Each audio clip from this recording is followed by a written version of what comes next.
الله صدق الله تعالى وصدق رسوله النبي الأمي الكريم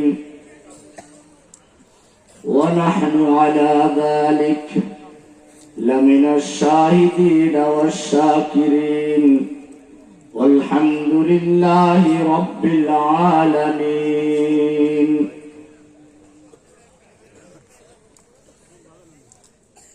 অদ্য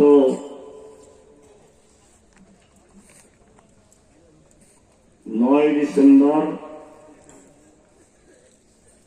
আহমদ আমদা এলাকাবাসীর উদ্যোগে এটা কোন জেলায়? কুষ্টিয়া জেলার থানা কি এটা? দৌলতপুর থানার অন্তর্গত আমদা এলাকাবাসীর উদ্যোগে আয়োজিত ষষ্ঠ বার্ষিক 2 দিন ব্যাপী মাহফিলের সমাপনী দিবসের সম্মানিত সভাপতি হযরত উলামায়ে কেরাম, সর্বস্তরের তাওহীদি জনতা,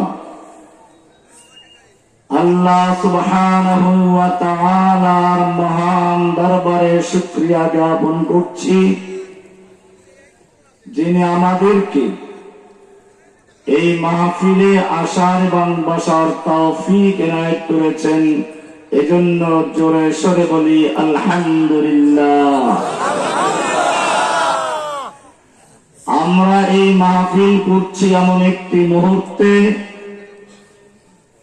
যখন গোটা বিশ্বের ইহুদি, খ্রিস্টান, হিন্দু, বৌদ্ধ, নাস্তিক, মুরতাদ সহ ইসলামের সকল শত্রুরা ঐক্যবদ্ধভাবে মাঠে নেমেছে পৃথিবীর মানচিত্র থেকে মুসলিম জাতির নাম ও নিশানা মুছে ফেলার জন্য। আমরা লক্ষ্য করছি আজ মুসলিমদের প্রথম কিবলা বাইতুল মুকাদ্দাস ইহুদিদের দখলে। সেখানে মুসলিমদেরকে যুগ যুগ ধরে হত্যা করা হচ্ছে।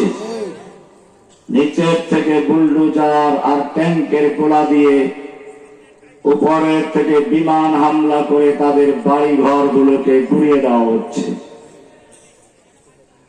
কাশ্মীরে মুসলিমদেরকে যুগ যুগ ধরে হত্যা করা হচ্ছে। উইঘুর মুসলিমদেরকে উন্মুক্ত কারাগারে বন্দী করে রাখা হয়েছে। আরাকানি মুসলিমদেরকে হত্যা করে দেশ ছাড়া করা হয়েছে।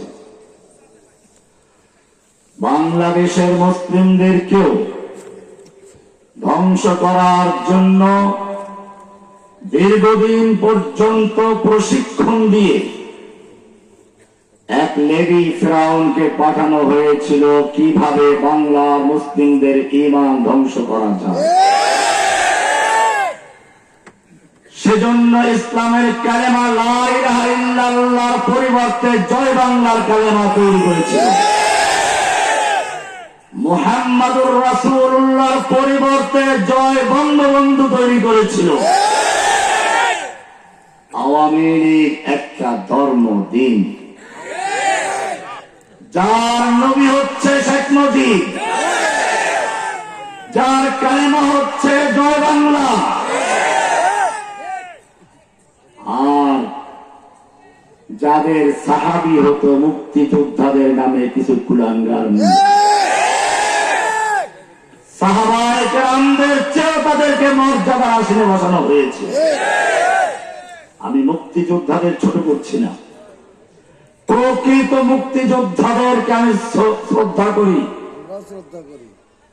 কিন্তু এদেশের সকল মুক্তিযোদ্ধাকে সমান নজরে দেখা হয়নি।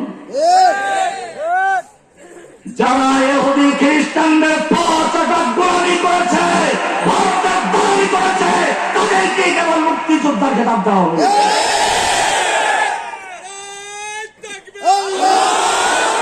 ইসলামের শত্রুরা, ইসলামের শত্রুরা, যে ইহুদিরা ওমর বিন খাত্তাবের যুগে ইতিহাস পড়ুন, ইহুদি নেতা ওমর বিন খাত্তাবের কাছে এসে ফরিয়াদ করছে, ওমর, তোমাদের নবী আমাদেরকে খয়বরে থাকার জন্য অনুমতি দিয়েছিল, তুমি কেন আমাদের বহিষ্কার করছো? ওমর রাদিয়াল্লাহু তাআলা বলেছিলেন, ওহে আল্লাহর দুশমন, সেদিন আল্লাহর নবী কি বলেছিলেন আমার প্রতিটি কথা অক্ষরে অক্ষরে মনে আছে। সেদিন আল্লাহর নবী বলেছিলেন, তোদেরকে খয়বরে ঠিক সে পর্যন্ত থাকতে দিব যতদিন পর্যন্ত আল্লাহর তরফ থেকে মঞ্জুর হবে। কিন্তু সেদিন বেশি দূরে নয়, যেদিন এই খয়বর থেকে তোদেরকে বহিষ্কার করা হবে এবং তোদেরকে নিয়ে তোদের উট এত দূর পর্যন্ত যেতে বাধ্য হবে, যেতে যেতে তোদের উটগুলো ক্লান্ত হয়ে যাবে। আজকে সেদিন এসেছে, তোরা কোথায় যাবি? যা। যে হিন্দুরা কাল পর্যন্ত মুসলিমদের বাথরুম পরিষ্কার করত, মুসলিম শাসকদের ঝাড়ু দিত, গরুর পেশাব পান করে না, সেই হিন্দুরা মুসলিমদেরকে চ্যালেঞ্জ করে যাচ্ছে।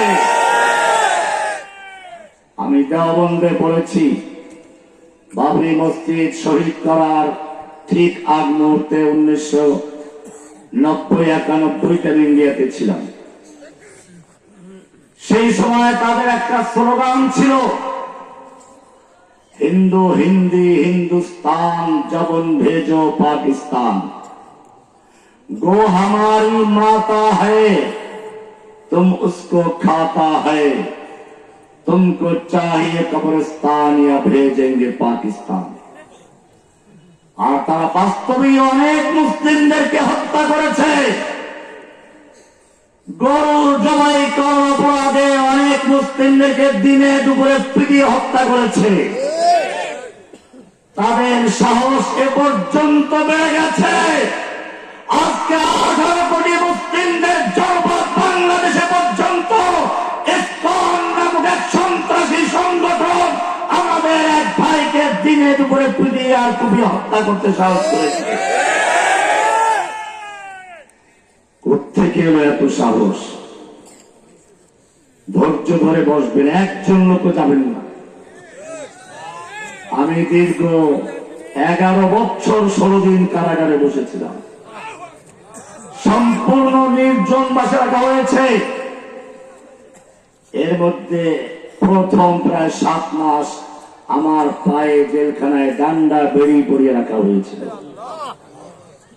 পা অচল হয়ে গেছে।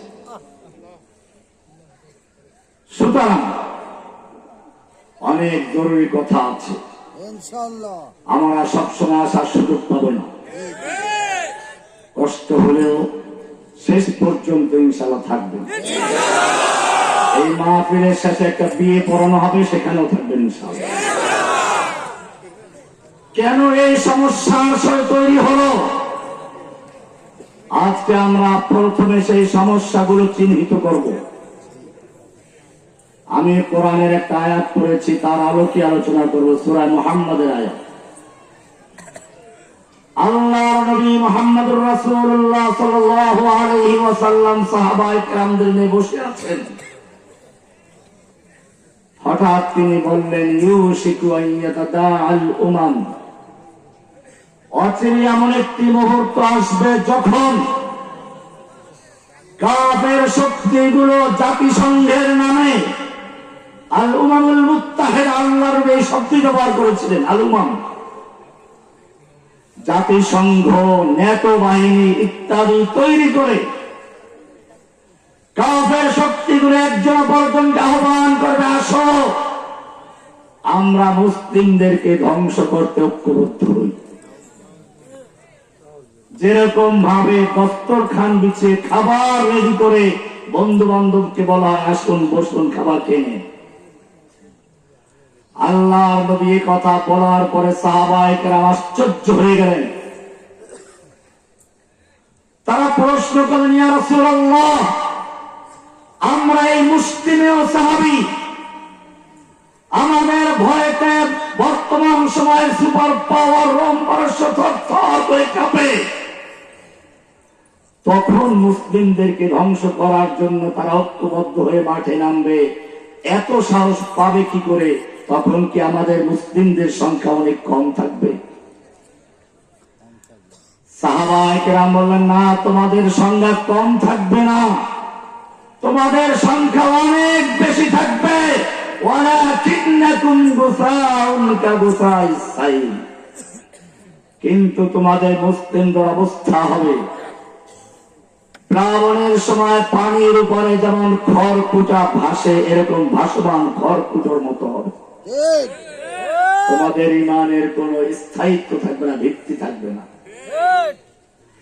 তোমাদের অন্তরের দ্বারা অহং ঢুকিয়ে দেবে। অহং, কি বললাম? অহং। সাহাবায়ে কেরাম প্রশ্ন করলেন, ইয়া রাসূলুল্লাহ, অহং কি জিনিস? বুঝলাম না। আল্লাহর নবী ব্যাখ্যা দিলেন, অহং মানে হচ্ছে হুব্বুদ দুনিয়া ওয়া কারাহিয়াতুল মাউত। অহং মানে হচ্ছে দুনিয়ার প্রতি ভালোবাসা, দুনিয়ার প্রেম, বাড়ি গাড়ি। ইয়াকুলু ইবনু আদম মালি মালি, আমার বাড়ি, আমার গাড়ি, আমার নারী। দুনিয়ার প্রতি ভালোবাসা। ওয়া কারাহিয়াতুল মাউত, আল্লাহর রাস্তায় জীবন দেওয়া সবচেয়ে অপছন্দের বিষয় হবে। পরিষ্কার হয়ে গেল। আল্লাহর নবী যেই দুটো সমস্যার কথা বলেছিলেন, আজকে মুসলিম উম্মাহ কোটি কোটি, প্রায় 500 কোটি মানুষের মধ্যে 200 কোটি মানুষ প্রায় মুসলিম উম্মাহ। কিন্তু সেই মুসলিম জাতির প্রথম কিবলা ইহুদিরা দখল করে আছে। সেই মুসলিম জাতিকে আজকে ইহুদি খ্রিস্টানরা হত্যা করছে। কারণটা কি? কারণ মুসলিমরা সেই ভাসমান খড়কুটার মতো হয়েছে। মুসলিমদের মূল শক্তি ছিল, আলাম তারা কাইফা দারাবাল্লাহু মাসালান কালিমাতান তাইয়্যিবা আসলুহা সাবিতুন ওয়া ফারউহা বিস-সামা। আল্লাহ বলেছেন, মুসলিমদের কালিমায়ে তাইয়্যিবার উদাহরণ হচ্ছে ওই পবিত্র গাছের মতো, যার শিকড় মাটিতে, তার ডালগুলো সাত আসমান ভেদ করে আরশে আযীম পর্যন্ত ছড়িয়ে যায়। সম্পর্ক থাকে কার সঙ্গে? এটা কি আছে? লা ইলাহা ইল্লাল্লাহ তো আমরা পড়ি, অর্থ জানি। লা ইলাহা ইল্লাল্লাহ দুইটা অংশ ভালো করে শুনে রাখুন। কটা অংশ? আমি সূরা মুহাম্মাদের যে আয়াতটা পড়েছি, সেখানে আল্লাহ বলেছেন ফা'লাম, জেনে রাখো, জেনে শুনে বলো লা ইলাহা ইল্লাল্লাহ। ফা'লাম আন্নাহু লা ইলাহা, জানতে বলেছেন। কারণটা কি? এই লা ইলাহা ইল্লাল্লাহ এমন এক কালিমা, এই কালেমার সাক্ষ্য না দিলে আযান হয় না। আশহাদু আল্লা ইলাহা ইল্লাল্লাহ। এই কালেমার সাক্ষ্য না দিলে ইকামত হয় না। এই কালেমার সাক্ষ্য না দিলে খতিব সাহেবের খুতবা হবে না। এই কালেমা কোরআনে যদি প্রশ্ন করা হয়, কুল আইয়ু শাইইন আকবারু শাহাদা, সাক্ষ্যের বিবেচনায় সবচেয়ে বড় সাক্ষ্য কোনটি? লা ইলাহা ইল্লাল্লাহ। যদি তোমাদের প্রশ্ন করি, বলো এমন কোন সাক্ষ্য রয়েছে যেই সাক্ষ্য স্বয়ং আল্লাহ নিজে দিয়েছেন, সেটা হচ্ছে লা ইলাহা ইল্লাল্লাহ। কোরআনে স্পষ্ট আয়াত, শাহিদাল্লাহু আন্নাহু লা ইলাহা ইল্লাহু ওয়াল মালাইকাতু ওয়া উলুল ইলমি কায়িমান বিল কিসত। আল্লাহ সাক্ষী দিয়েছেন। কে সাক্ষ্য দিচ্ছেন? আল্লাহ। শাহিদাল্লাহু আন্নাহু লা ইলাহা ইল্লাহু, আল্লাহ নিজে সাক্ষ্য দিচ্ছেন যে আল্লাহ ছাড়া কোনো ইলাহ নেই। কে সাক্ষ্য দিচ্ছেন? আল্লাহ। কত বড় গুরুত্বপূর্ণ সাক্ষ্য। আমি জিজ্ঞেস করতে চাই, সাক্ষী দিতে গেলে কি বুঝে শুনে দিতে হয়, না বুঝে দিলেও চলে? আপনি আদালতে গেলেন, জজ সাহেব জিজ্ঞেস করলেন আপনি কে? আপনি বলেন আমি একটা মার্ডার মামলার আসামি। জজ সাহেব প্রশ্ন করলেন, বলুন তো কে মার্ডার করেছে? তা তো জানি না। কাকে মার্ডার করলো তাও তো জানি না। জজ সাহেব বলেন পাগলামের জায়গা পাইছে এই জায়গাটা, ওকে পাগলা কারকে নিয়ে যাও। দুনিয়ার আদালতে যদি সাক্ষ্য দিতে গেলে না বুঝে সাক্ষী দিলে সেই সাক্ষী গ্রহণযোগ্য হয় না। তাহলে যেই সাক্ষ্যের এত গুরুত্ব, যেই সাক্ষ্য না দিলে আদান হয় না, একামত হয় না, খুতবা হয় না, যেই সাক্ষ্য সবচেয়ে বড় সাক্ষ্য, যেই সাক্ষ্য স্বয়ং আল্লাহ দিয়েছেন, সেই সাক্ষ্য না বুঝে দিলে সাক্ষ্য হবে না। সেই সাক্ষ্য লা ইলাহা ইল্লাল্লাহ। দুইটা অংশ, লা মানে নেই, ইলাহ মানে কোন মাবুদ নেই, কোন মাবুদ নেই, কোন উপাস্য নেই, কোন এমন শক্তি যার আনুগত্য করা যায়, যার হুকুম মানা যায়, ব্যক্তি জীবনেও না, পারিবারিক জীবনেও না, আদালতেও না, সংসদেও না, সব জায়গায় কারো হুকুম চলবে না। সব বাতিল করে দিয়ে একমাত্র একজনকে গ্রহণ করাচ্ছে, লা ইলাহা ইল্লাল্লাহ। এটা এরকম পুরাতন বিল্ডিং এ রং করতে গেলে আগে পুরাতন রংটা ঘষে মেজে ধুয়ে মুছে পরিষ্কার করে তারপরে নতুন রং করতে হয়। ঠিক তেমনি ভাবে তোমার কলমের দেয়ালটাকে সমস্ত গায়রুল্লাহ থেকে ধুয়ে মুছে পরিষ্কার করে যত রকম শাসক রয়েছে সব শাসক উৎখাত করে দিয়ে, সব মূর্তি উৎখাত করে দিয়ে একমাত্র একজনকে বসাতেন, তার নাম কি লা ইলাহা। এটাকে আমরা বিশ্বাস করি কেমনে? আমি দেখছি লা ইলাহা মানে হচ্ছে কারো আইন চলবে না, আইন চলবে কার? লা ইলাহা মানে হচ্ছে কারো বিধান চলবে না, বিধান চলবে কার? কোরআন কি জন্য আসছে? ও আমার ভাইয়েরা, কোরআনকে জিজ্ঞেস করো। আল্লাহ নিজে বলেছেন কিতাবুন আনজালনাহু ইলাইকা লিতাহকুমা বাইনান নাস বিমা আরাকাল্লাহ ইন্না আনজালনা ইলাইকাল কিতাব। আমি তোমার কাছে কিতাব নাযিল করেছি এজন্য যাতে করে এই কিতাবের মাধ্যমে তুমি মানুষের মধ্যে বিচার ফয়সালা করবে। আমি জিজ্ঞেস করতে চাই বাংলাদেশের আদালতে কোরআনের বিচার ফয়সালা চলে কিনা? কিসে লা ইলাহা হলো? কোরআন সম্পর্কে আল্লাহ নিজে বলেছেন ومن لم يحكم بما أنزل الله فأولئك هم الكافرون فأولئك هم الظالمون فأولئك هم الفاسقون। যারা আল্লাহর নাযিলকৃত বিধান দিয়ে বিচার ফয়সালা করে না তারাই কাফের, তারাই জালেম, তারাই ফাসিক। আমি জিজ্ঞেস করতে চাই বাংলাদেশের সংসদে আদালতে আল্লাহ আছে কিনা? লা ইলাহা লা ইলাহা ইল্লাল্লাহ মানে হচ্ছে একজন লোক সুন্দরী মেয়ে একটা পাইছে ধরে নিয়ে আসছে,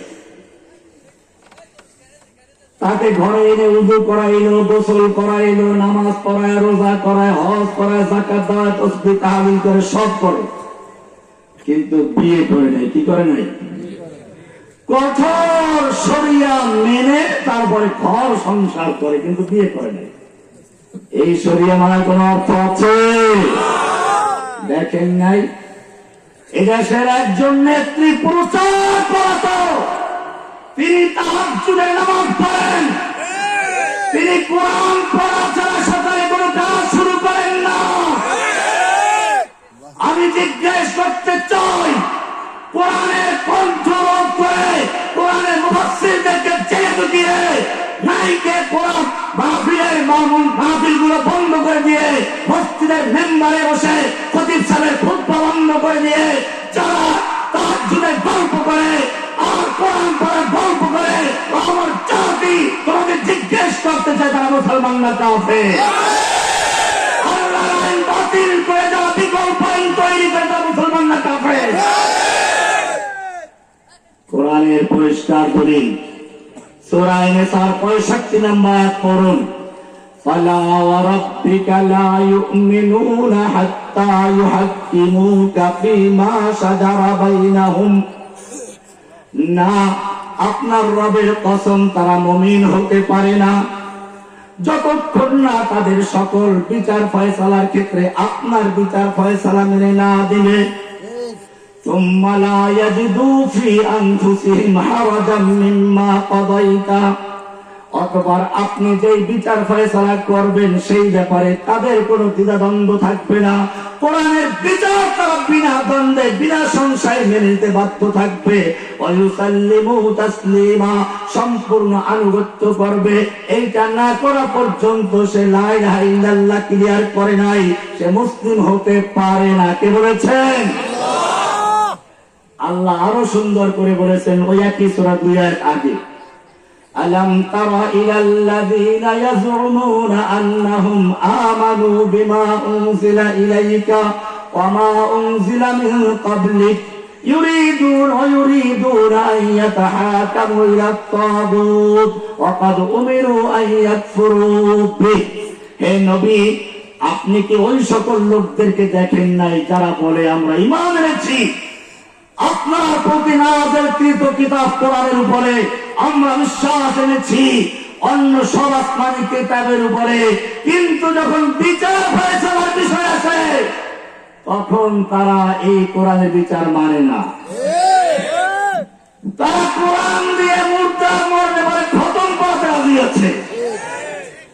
মুর্দার নামে খতম পড়ায় না, নিজেরা পড়লে সমস্যা নেই, পয়সা দিয়ে পড়ায় কিনা। তাফসীরে মারিফুল কোরআন ইসলামিক ফাউন্ডেশন বাংলা করেছে, খুলে দেখবেন। সূরা বাকারার 41 নম্বর আয়াতে তাফসীরে পরিষ্কার লেখা আছে, মৃত্যু ব্যক্তির ঈসা আলাইহিস সালামের উদ্দেশ্যে পারিশ্রমিকের বিনিময়ে, পয়সার বিনিময়ে কোরআন পড়ানো, দোয়া পড়ানো, ওয়াজিফা পড়ানো সম্পূর্ণ হারাম। যে পড়ায় সেও গুনাহগার হয়, যে পড়ে সেও গুনাহগার। পরিষ্কার লেখা আছে, ফতোয়া স্বামীর শুনতে লেখা আছে। কোরআন নিজেরা বলেন। আশরাফ আলী থানভী রাহমাতুল্লাহ আলাইহি সবাই ছিলেন, ভারতের সব মুসলিমরা ছিলেন। উনি একবার এক বন্ধু দাওয়াত দিয়েছেন, গেছেন, গিয়ে বুঝতে পারলেন যে এটা একটা মুর্দারের নামে খাওয়ানোর অনুষ্ঠান, 3 দিনের অনুষ্ঠান।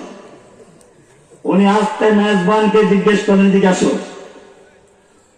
খানা খাएंगे या দোয়া करेंगे, खाना खाबো না দোয়া করবো? अगर खाना खाएंगे तो दुआ नहीं करेंगे, दुआ करेंगे तो खाना नहीं करेंगे। দোয়া করলে খানা খাবো না, খানা খাইলে দোয়া করবো না। কারণ তিনি জানতেন মুর্দার ব্যক্তির নামে দোয়া করে তার বিনিময়ে এই খাওয়ানটা যায়। আমি বলতেছিলাম, মানুষ মারা গেলে পরে কোরআন খতম পড়ানো হয়, তাবিজ লিখতে সুন্দরভাবে কোরআন ব্যবহার করা হয়, প্রয়োজনে চিনির প্লেটে লিখে ধুয়ে ধুয়ে খাওয়া হয়। রমজান মাসে তারাবিহ করা হয়, ঠিক আছে, ভালো কাজ, এগুলো ভালো কাজ। কিন্তু আমি জিজ্ঞেস করতে চাই, এই কোরআন কি শুধু এই কাজের জন্য নাযিল হয়েছিল, নাকি কোরআন দিয়ে রাষ্ট্র চলবে, সংসদ চলবে, আদালত চলবে, ব্যাংক চলবে, সব চলবে, সব জায়গায় কোরআনের বিধান চলবে, সেজন্য নাযিল করা হয়েছিল? লা ইলাহা ইল্লাল্লাহ, নেই কোন ইলাহ এছাড়া। সকল ক্ষমতার মালিক কে? লা ইলাহা ইল্লাল্লাহ, সকল ক্ষমতার মালিক কে? অমুসলিম, তুমি যদি তাই বিশ্বাস করে লা ইলাহা ইল্লাল্লাহ পড়ে থাকো, তাহলে তুমি যে সংবিধান মানো, দেশের সংবিধান, ওই সংবিধানের 7 নম্বর ধারার ক ধারা পড়েটা দেখো, সেখানে পরিষ্কার লেখা আছে প্রজাতন্ত্রের সকল ক্ষমতার মালিক জনগণ। ক্ষমতার মালিক কে? কোরআনের সূরা আলে ইমরানের 26 নম্বর আল্লাহ বলছেন, কুলিল্লাহুম্মা মালিকাল মুলক। হে নবী, আপনি বিশ্ববাসীকে জানিয়ে দিন, যারা কোরআন বিশ্বাস করে দাবি করে, ওদেরকে জানিয়ে দিন, আল্লাহুম্মা মালিকাল মুলক, আল্লাহ তুমি সমস্ত ক্ষমতার মালিক। তুতিল মুলকা মান তাশাউ, তুমি যাকে ইচ্ছা তাকে ক্ষমতা দান করো। ওয়া তানজিউল মুলকা মিম্মান তাশাউ, আর যাদের থেকে ইচ্ছা ক্ষমতা ছিনিয়ে নাও। শুধু ক্ষমতা ছিনিয়েও তা নয়, একটু রান্না করা দামি দামি খাবারটা খেয়ে যাওয়ার সুযোগ দেওয়া হয় না। একটু বক্তব্য রেকর্ড করার চেষ্টা করেছিল, তাও করতে দেওয়া হয় নাই। আল্লাহ দেখিয়ে দিলেন আমার কোরআনের বক্তাদের বক্তব্য যে কেড়ে দিয়েছে, মসজিদের খতিবের সামনের থেকে যে মাইক কেড়ে নিয়েছে, ওরা মাইকটা আমাদেরকে যে জেলখানায় ঢুকিয়েছে, তাকে আমি বক্তব্য রেকর্ড করে দিব না, তাকে বাংলায় থাকতে দিব না। পালিয়েছে। ক্ষমতার মালিক কে? আবার শোনা যায় চট করে নাকি ঢুকে পড়বে। আমরা বলি চট করে ঢুকো, তাড়াতাড়ি আসো। কারণ বিডিআর বিদ্রোহের নামে যে সেনা অফিসারকে হত্যা করেছ, তার বিচার করে তোমাকে ফাঁসির কাছে ঝুলাবার জন্য অপেক্ষায় রয়েছে। তুমি শাপলা চত্বরে হাজার হাজার মানুষকে হত্যা করেছ, রাতের বেলা লাশ গুম করেছ, চট করে আসো, তোমার বিচার করে ফাঁসির মঞ্চে ঝুলাবার জন্য এদেশের তৌহিদি জনতা সজাগ রয়েছে। তুমি বারবার নাটক করেছ, তোমাকে হত্যা করার চেষ্টা করছে, তুমি তো মরো না। মরবে কি করে? প্রাণ করে হত্যা করা হয়েছে। তার দলের লোকদের পর্যন্ত সে ছাড়ে নাই। যখনই দেখেছে তার দলে কেউ একটু শক্তিশালী হচ্ছে, কর্মীরা তাকে সম্মান করছে, আইভি রহমান সহ আরো কয়েকজন তাদের হত্যার প্ল্যান করল। সেজন্য 21শে আগস্টের গ্রেনেড হামলার মঞ্চায়ন করা হলো, আইভি রহমানকে মারা হলো, আর কতজনকে হত্যা করা হলো, আর নিজের একটা প্রসঙ্গ কিছু হলো না। জেনে রাখো, চট করে আসো, 21শে আগস্ট গ্রেনেড হামলার মামলায় তোমার বিচার করে তোমাকে ফাঁসির মঞ্চে দাঁড় করাবার জন্য এদেশের তৌহিদি জনতা ঐক্যবদ্ধ হয়েছে।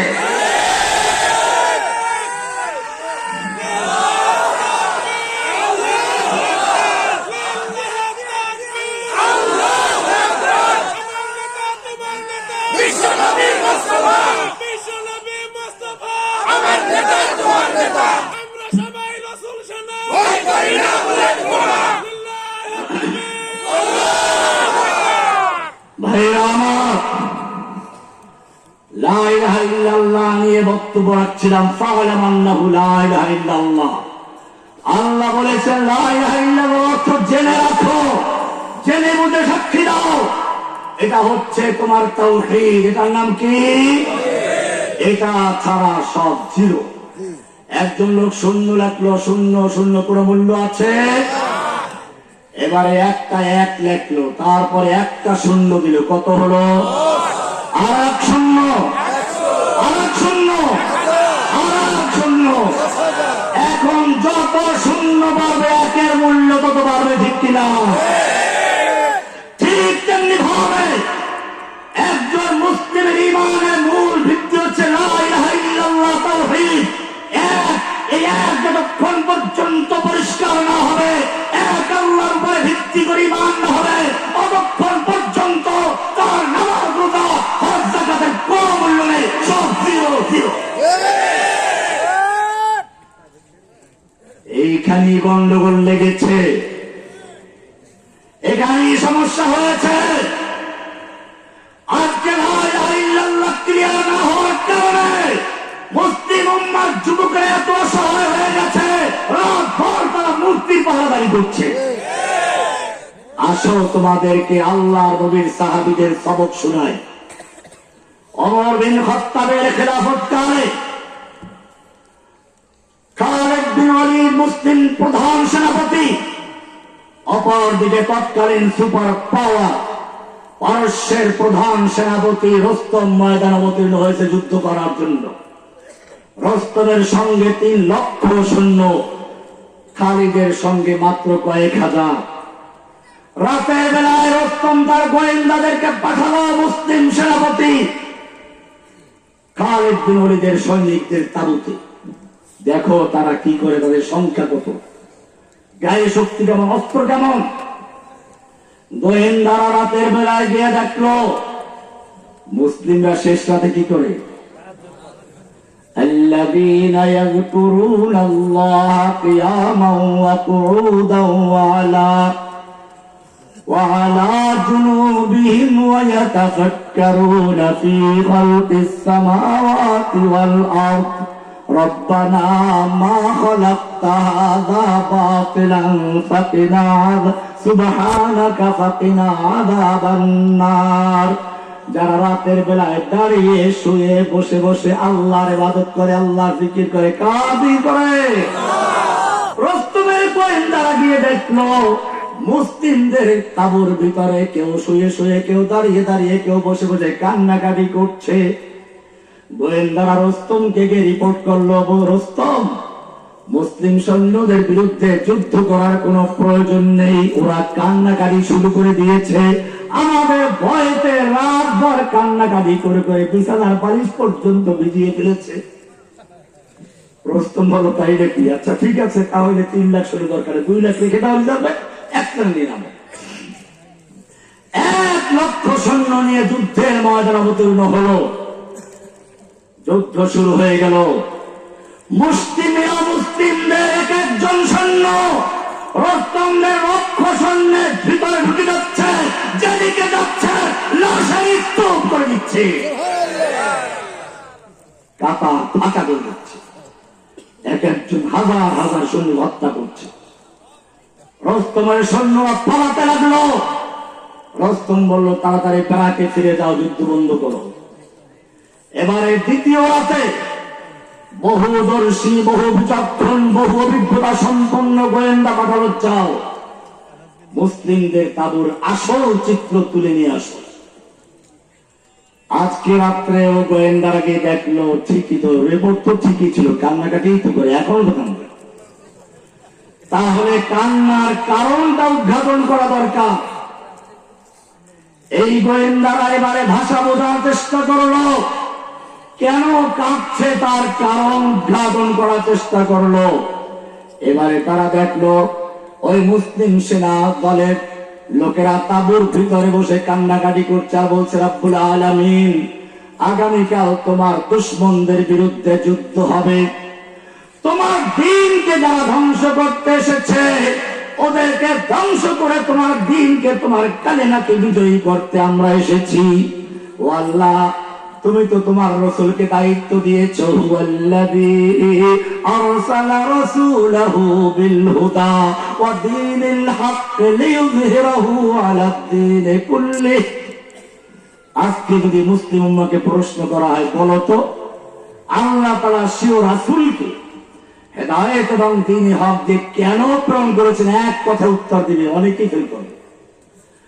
অথচ আল্লাহ পরিষ্কার করে দিয়েছে, এক করে উত্তর হচ্ছে লিইয়ুযহিরাহু আলাদ দীনি কুল্লিহি, পৃথিবীর সকল দ্বীনে বাতিল, সকল মতবাদকে ধ্বংস করে দিয়ে ইসলামকে বিজয় করার জন্য আল্লাহ তার রাসূলকে পাঠিয়েছেন।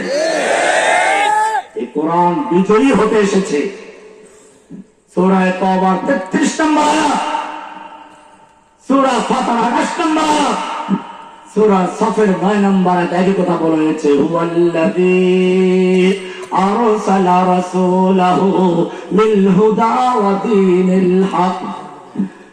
আল্লাহ রাব্বুল আলামিন তার রাসূলকে পাঠিয়েছেন কি জন্য? হেদায়েত এবং দ্বীনি হক দিয়ে পাঠালেন কেন? লিইয়ুযহিরাহু আলাদ দীনি কুল্লিহি, আই লিয়াগলিবাহু আলাল আদিয়ানিল বাতিলা কুল্লিহা।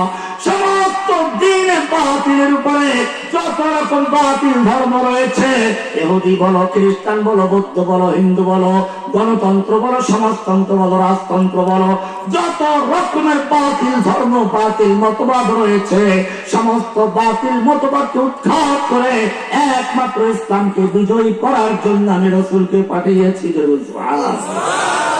ইসলাম বিজয়ী হওয়ার জন্য। সাহাবায়ে কেরামকে দেখে বলছেন, রব্বুল আলামিন, তোমার দ্বীনকে বিজয়ী করার জন্য আমরা মাঠে নেমেছি, ওরা তোমার দ্বীনকে ধ্বংস করতে চায়। ও রব্বুল আলামিন, তুমি তো আমাদের মাওলা ওদের কোন মাওলা নেই, ওদের লক্ষ লক্ষ সৈন্য আছে, অস্ত্র আছে। অমুসলিমরা জেনে রাখো, ভারতের পারমাণবিক বোমা আছে, লক্ষ লক্ষ সৈন্য আছে, তোমার কিছুই নেই। মুসলিমরা কখনো জনবল অস্ত্রবলের ভিত্তিতে যুদ্ধ করে না, দেখি না? আমরা সংখ্যায় কম, অস্ত্র আমাদের কম, শক্তি আমাদের কম। ওদের গায়ে শক্তি বেশি, অস্ত্র বেশি, জনসংখ্যা বেশি। ওরা আমাদের এক একজনকে এমন শক্তি দাও যেন এক একজন ওদের হাজার হাজারকে হত্যা করে লাশের স্তূপ করে দিতে পারি। গোয়েন্দারা বুঝলে এবার কান্নাকারি তো করে ঠিকই, আমাদের ভয় করে আমাদের মারার জন্য। এইবারে রস্তমকে দিয়ে বলল, রস্তম খবরদার খবরদার, মুসলিম সৈন্যদের বিরুদ্ধে যুদ্ধ করে বিজয় লাভ করার স্বপ্ন দেখো না। উল্টে গেল সব। রস্তম বললেন, কারণ কি? ওদের সৈন্য কি আমাদের চেয়েও বেশি? বলেন না, ওদের সৈন্য তো আমাদের চেয়ে অনেক কম। বলে তাহলে কি ওদের গায়ে শক্তি অনেক বেশি? বলে না, তাও তো জীর্ণ শীর্ণ। তাহলে কি ওদের অস্ত্র বেশি? না, ওদের অস্ত্র সংখ্যাও খুবই কম।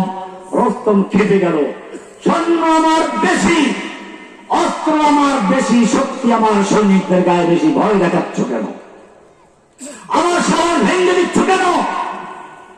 গোয়েন্দা বলল, রস্তম শুনে রেখো, হতে পারে অস্ত্র তোমার বেশি, সৈনিক তোমার বেশি, অস্ত্র তোমার বেশি, শক্তি তোমার সৈন্যদের গায়ে বেশি, কিন্তু জেনে রাখো, তোমার সৈনিকদের কাছে সুন্দরী যুবতী নারী আর ওদের প্রেরণা যত বেশি প্রিয়, মুসলিম সৈন্যদের কাছে আল্লাহর রাস্তায় জীবন দেয়া তার চেয়ে লক্ষ কোটি গুণ বেশি প্রিয়। तौहीद की अमानत सीनों में है हमारे, आसान ही मिटाना नामो निशा हमारा। जय मुस्लिम जाति আল্লাহর কাছে রাত ভর জেগে জেগে ইবাদত করত, আজকে সেই মুসলিম উম্মাহ আল্লাহর দরবার ছেড়ে দিয়ে মন্দিরের দরজায় গিয়ে পাহারাদারি করছে। उनको तहजीब ने हर बंद से आजाद किया, उनको तहजीब ने हर बंद से आजाद किया, लेके काबे से सनम खाने में आबाद किया। কাবার দরজা থেকে দূর করে ওদেরকে মন্দিরের দরজায় গিয়ে দাঁড় করে দিয়েছে। মনে রাখতে হবে, এই আপোষ করে চলার দিন ইসলাম নয়। আল্লাহর নবী যখন তাওহীদের দাওয়াত দেওয়া শুরু করলেন, মক্কার কুফাররা প্রথমে ভিন্ন প্রস্তাব, এবারে আরেক প্রস্তাব নিয়ে আসলো, আসো মিলেমিশে চলি, কিছুদিন তোমার আল্লাহর ইবাদত আমরা করব, আর কিছুদিন আমাদের দেবদেবীর পূজা তুমি করবে, মিলেমিশে চলি। আছে না ধর্ম যার যার উৎসব? এই প্রস্তাব নতুন নয়, এই প্রস্তাব আবু জাহেল আবুল আহাবের প্রস্তাব, ঠিক কিনা? ওই সময় আবু জাহেল আবুল আহাবের যে প্রস্তাব ছিল, বর্তমান সময় আবু জাহেল আবুল আহাবের একই প্রস্তাব। কিন্তু সমস্যা হচ্ছে, সেই সময় সাহাবায়ে কেরাম বুঝতে পেরেছিলেন, আর এখন মুসলিম দাবিদার মুসলিমরা তা বুঝতে পারে নাই। প্রশ্ন করলো রাসূলকে, প্রস্তাব করলো রাসূলকে, আল্লাহ ওহী নাযিল করে জানিয়ে দেন, কুলিয়া আইয়ুহাল কাফিরুন, ও কাফির গোষ্ঠী, লা আ'বুদু মা তা'বুদুন, তোমরা যার ইবাদত করো আমি তার ইবাদত করি না, ওয়ালা আনা আবিদুম মা আবাদতুম, তোরা যার ইবাদত করিস আমি তার ইবাদত করব না, করি না, করব না। আমার সঙ্গে তোমাদের ধর্মের কোনো মিল নেই। আমার একটা দিন আছে, আল ইয়াউমা ইন্নাদ দীনা ইনদাল্লাহিল ইসলাম। আমার জন্য আমাকে একমাত্র দিন দিয়েছেন, তার নাম কি? ইসলাম ছাড়া অন্য কোন ধর্মের মধ্যে কল্যাণ খোঁজা যাবে কি? কোরআন পরিষ্কার করে দিয়েছে, ওয়ামাইয়া বতাবি গায়রাল ইসলামে দীনান ফালাই ইউকবালা মিনহু ওয়া হুয়া ফিল আখিরাতি মিনাল খাসিরিন। যে ব্যক্তি ইসলাম বাদ দিয়ে অন্য কোন ধর্মের কাছে কল্যাণ খুঁজে বেড়ায়, পোপের সামনে গিয়ে বলে মহান কোপ এসে গেছে, আবার মন্দিরে গিয়েও যে ব্যক্তি বলে মা দুর্গা দেবী প্রতি বছর কোনো না কোনো বাহনে চলে আসে, এবার এসেছে গজে চড়ে আসলে ফসল বেশি হয়, বাংলাদেশে তাই হয়েছে। এই বিশ্বাস করেন একজনে, এর প্রতিবাদ করেই আমাকে জেলে ঢুকানো হয়েছে। দুইটা মূল কারণ ছিল, তার একটা হচ্ছে এটা। আমি সেদিন গর্জকে বলেছিলাম কোন মুসলিম দেশের প্রধানমন্ত্রীর এই আকিদা হতে পারে না। এটা কোন হিন্দুর বিশ্বাস হতে পারে, কোন পৌত্তলিকের বিশ্বাস হতে পারে, কোন মুক্তি পুজোকের বিশ্বাস হতে পারে, কোন মুসলিমের বিশ্বাস হতে পারে না। এমনকি মক্কার আবু জাহেলদের বিশ্বাসের চেয়ে ভালো ছিলেন বলেছিলাম। আমার সে লেকচার এখন শুনবেন। আমি বলেছিলাম এই শেখ হাসিনার চেয়ে মক্কার আবু জাহেলের আকীদা অনেক ভালো ছিল।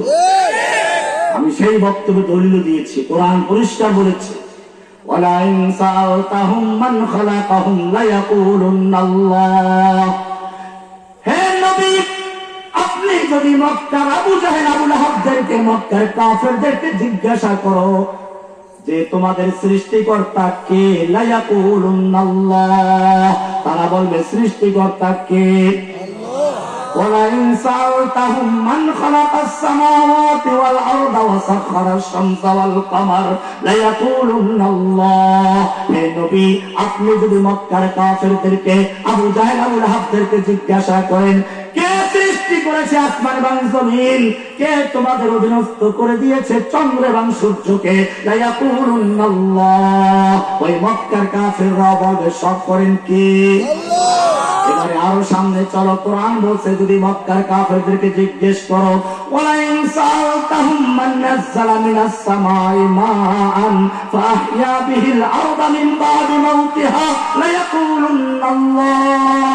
যদি ওই মূর্তি পূজকদেরকে জিজ্ঞেস করো কে আসমান থেকে পানি বর্ষণ করে, সেই পানির মাধ্যমে, বৃষ্টির পানির মাধ্যমে শুকিয়ে চৌচির হয়ে যাওয়া মৃত্যু জমিনকে আবার তরুতাজা করে জীবিত করে ফসল উৎপন্ন করার যোগ্যতা দান করেন কে?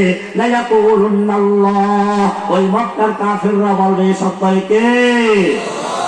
তাহলে শেখ হাসিনার আকীদার চেয়ে মক্কার কাফেরদের আকীদা ভালো ছিল কিনা? এবারে বলবেন তাহলে ওরা কাফের কেন? ওরা যদি আল্লাহই মানবে তাহলে কাফের কেন? এই মুসলমান এইটাই তো বুঝুন না, সমস্যাটা এই জায়গাতে। ওরা লাব্বাইক আল্লাহুম্মা লাব্বাইক করত, বলবেন যে ওরা মূর্তি পূজা করত, আমরা তো মূর্তি পূজা করি না, একটা পার্থক্য আছে, ঠিক না? কিন্তু আমি তোমাদেরকে দেখাবো ওরা যেই কারণে মূর্তি পূজা করত সেটা মূর্তিকে আল্লাহ মনে করত না। কোরআনের সূরা জুমার 39 নম্বর সূরা 3 নম্বরে বলা হয়েছে, ওয়ায়াকুলুনা মা না'বুদুহুম ইল্লা লিয়ুকাররিবুনা ইলাল্লাহি যুলফা। আমরা এই দেব-দেবী আর মূর্তিদের পূজা করি, মূর্তিদেরকে আল্লাহ হিসেবে নয়, আল্লাহ মানি না, বরং এজন্য পূজা করি এগুলো আল্লাহওয়ালাদের মূর্তি, এরা আমাদের ধর্মের বুজুর্গদের মূর্তি। তোমরা মুসলমানরা যেরকম বড় বড় বুজুর্গদের মাজার বানাও, তোমরা মাটির নিচে রেখে উপরে মাজার বানাইয়া পূজা করো, আমরা আমাদের আল্লাহদেরকে মূর্তি বানাইয়া মাটির উপরে রাইখা পূজা করি। এই বেশ কম। তোমরা যেমন বুজুর্গদেরকে মনে করো এরা তোমাদের সুপারিশ করে নিয়ে যাবে, আমরা মনে করি এরা সুপারিশ করবে। কোরআনে সূরা ইউনূস 10 নম্বর সূরা 18 নম্বর আয়াত আল্লাহ পরিষ্কার করে বলছেন, ওয়ায়াবুদুনা মিন দুনিল্লাহি মা লা ইয়াদুররুহুম ওয়া লা ইয়ানফাউহুম ওয়া ইয়াকুলুনা হাউলাই শুফাআউনা ইনদাল্লাহ। ওরা আল্লাহর পরিবর্তে এমন কিছু ইবাদত করে যা ওদের ক্ষতিও করতে পারে না, উপকার করতে পারে না। বলে তাহলে কেন তারা পূজা করে? ওয়ায়াকুলুন, এবং তারা বলে হাউলাই, এই দেব-দেবীর মূর্তিগুলো শুফাআউনা ইনদাল্লাহ, আমাদের জন্য আল্লাহর কাছে সুপারিশ করবে। তাহলে দেব-দেবীকে, মূর্তিকে আল্লাহ হিসেবে নয় বরং আল্লাহর কাছে সুপারিশকারী হিসেবে পূজা করে, ঠিক কিনা? তোমাদের জিজ্ঞেস করি, হিন্দুরা যদি, মক্কার কাফেররা যদি মূর্তিকে সুপারিশকারী হিসেবে বিশ্বাস করার কারণে কাফের মুশরিক হয়, তুমি যদি তার জায়গায় কোন পীরকে, কোন মাজারওয়ালাকে, কোন ভণ্ড এসে সুপারিশ করে নিয়ে যাবে, করাইয়া নিয়ে যাবে, তার তোমার মধ্যে তার মধ্যে কোনো পার্থক্য আছে? সুপারিশ করার বিষয়টা ভালো করে শুনে রাখুন। দুনিয়ায় কেউ যদি বলে সে সুপারিশ করে নিয়ে যাবে অথবা হুজুর আমাকে সুপারিশ করবে, বিশ্বাস করে সে মুশরিক। কারণ ওই হুজুর নিজে যে মুক্তি পাবেন তার নিশ্চয়তা কোথায়? তবে সুপারিশ ইসলামে আছে, সেটা হচ্ছে এরকম, কিয়ামতের মাঠে হিসাব নিকাশের পরে যাদের ফয়সালা জান্নাতের হয়ে যাবে তাদের মধ্যে বিশিষ্ট লোকদেরকে আল্লাহ অনুমতি দিবেন, সুপারিশ করার জন্য হুকুম দিবেন। এটা আয়াতের কুরসিতে আছে, মান যাল্লাযী ইয়াশফাউ ইনদাহু ইল্লা বিইذনিহি। কে আছে এমন যে আল্লাহর কাছে সুপারিশ করবে আল্লাহর অনুমতি ছাড়া? আল্লাহর অনুমতি ছাড়া। উল্টা কি দাঁড়ায়? আল্লাহর অনুমতি পেলে সুপারিশ করতে পারবে। আল্লাহর অনুমতি না পাওয়া পর্যন্ত কেউ যদি দাবি করে সে সুপারিশ করবে, তাহলে যে দাবি করবে, যে বিশ্বাস করবে, সবগুলো মুশরিক। বিষয়টা পরিষ্কার হলো? এরপরে আবার সুপারিশ করার অনুমতি যাদেরকে দিবে তাদেরকে পাইকারি সুপারিশ করার হুকুম দেওয়া হবে না, চাইলে সুপারিশ করা যাবে না। যদি সেটাই হতো, তোমার বুজুর্গের চেয়ে বড় বুজুর্গ, সমস্ত বুজুর্গদের চেয়ে বড় বুজুর্গ সাইয়্যিদুল মুরসালিন আকায়ে নামদার তাজদার মদিনা সরওয়ারে কায়নাত রাহমাতুল আলামিন আমিরে কুরআন মুহাম্মদুর রাসূলুল্লাহ সাল্লাল্লাহু আলাইহি ওয়াসাল্লামকেও তার চাচা আবু তালেবের জন্য সুপারিশ করার অনুমতি দেওয়া হয় না। অথচ যেই চাচা সারা জীবন নবীর পক্ষে ছিল, 3 বছর পর্যন্ত নবী যখন বন্দী ছিলেন সেই সময় আল্লাহর নবীকে কেউ গোপনে হত্যা না করে রাতের বেলায় যখন সবাই শুয়ে পড়ত নবীকে এক জায়গায় শুয়ে দিতেন, সব ঘুমানোর পরে নবীকে এক জায়গায় সরিয়ে নেওয়া হতো আর তার নিজের ছেলে আলীকে নবীর জায়গায় রাখা হতো, যাতে করে কোন গুপ্ত ঘাতক যদি দেখে ফেলে মুহাম্মদ এই জায়গায় তাকে রাতে হত্যা করার প্ল্যান করে, তাহলে যেন আবু তালেবের নিজের সন্তানকে হত্যা করে মুহাম্মদকে যদি হত্যা করতে না পারে। যেই লোকটা মক্কার কাফেররা যখন মুহাম্মদ সাল্লাল্লাহু আলাইহি ওয়াসাল্লামের ব্যাপারে চূড়ান্ত ফয়সালা জানিয়েছিল, তখন সে জানিয়ে দিয়েছিল মুহাম্মদকে, মুহাম্মদ তুমি তোমার কাজ চালিয়ে যাও, ওয়াল্লাহি লা ইয়াসিলু ইলাইকা বিজামিহিম। হে মুহাম্মদ তুমি তোমার তাওহীদের দাওয়াত চালিয়ে যাও, জেনে রাখো ওই কাফেরদের 14 গোষ্ঠী মিলেও তোমার 14 গোষ্ঠী মিলে দেয়, এই যে 14 দলীয় জোট, 14 গোষ্ঠী মিলেও তোমার একটা পশম বাঁকা করতে পারবে না। হাত্তা ওয়াসাদা ফিতুরাবি তাফিনা, যতক্ষণ পর্যন্ত আমি আবু তালেবের দেহটা মাটির উপরে থাকবে, আমার দেহের সঙ্গে রূহ থাকবে, ততক্ষণ পর্যন্ত তোমার কেউ গতি করতে পারবে না। মায়া লাগে না লোকটার জন্য? কিন্তু পরিণতি কি জানেন? মৃত্যুর সময় ঘনিয়ে এলো, আল্লাহর নবী চাচার মাথার কাছে গিয়ে বসলেন, বললেন, চাচা আবু তালেব, সারা জীবন তুমি আমার জন্য কষ্ট করেছ, আমার জন্য 3 বছর পর্যন্ত সে আবু তালেবে বন্দী ছিলে। বোঝা গেল কারাবন্দী হওয়াটা একটা ফজিলতের বিষয়, ঠিক কিনা? আমাদের ইউসুফ আলাইহিস সালাম কারাবন্দী ছিলেন, আমাদের ইমামে আযম আবু হানিফা রাহমাতুল্লাহ আলাইহি কারাবন্দী ছিলেন, ইমামে আহমদ বিন হাম্বল রাহমাতুল্লাহ আলাইহি দীর্ঘদিন পর্যন্ত কারাগারে ছিলেন, ইমামে ইবনে তাইমিয়া রাহমাতুল্লাহ আলাইহি কারাগারে মারা গেলেন, দেওবন্দের অনেক উলামায়ে কেরাম কারাগারে বন্দী ছিলেন। এই বাংলাদেশের বড় বড় আলেম এমন কেউ নেই যাদের বেশিরভাগ কারাগারে বন্দী না হয়েছেন। বোঝা গেল কারাগারে যাওয়াটাও কোনো দোষের কিছু নাই, বরং ফজিলতের বিষয়, ঠিক কিনা?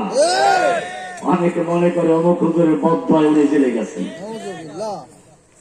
কুফাররা এটাই বলতো না, ইল্লা তারাকা বাদু আলিহাতিনা। জেনে রাখো, মানুষ ওই পাখিকে খাঁচায় পালে যার আওয়াজ সুন্দর, তোতা পাখি অথবা রূপ আছে, ময়না পাখি, টিয়ে পাখি, এগুলো পালে, ঠিক কিনা? কাউরা কোনদিন কেউ খাঁচায় বন্দি করে পালে? বোঝা গেল আল্লাহর কাছে প্রিয় যারা, যুগে যুগে তারাই জালেমদের দ্বারা তারা নির্যাতিত হয়েছে, জুলুমের শিকার হয়েছে। কাউয়ামার কাজা দালাল তারা কোনো সাহায্যের যায় না। ভাইয়েরা আমার, আবু তালেব মৃত্যু মুখে পতিত হচ্ছেন। আল্লাহর নবী চাচার কাছে গিয়ে বলছেন, চাচা একটু বল লা ইলাহা। এই সাক্ষ্য হচ্ছে বড় সাক্ষ্য, এই সাক্ষ্য আল্লাহ নিজে দিয়েছেন। এই সাক্ষ্য না দিলে তোমার জন্য সুপারিশ করার কোন সুযোগ পাবো না।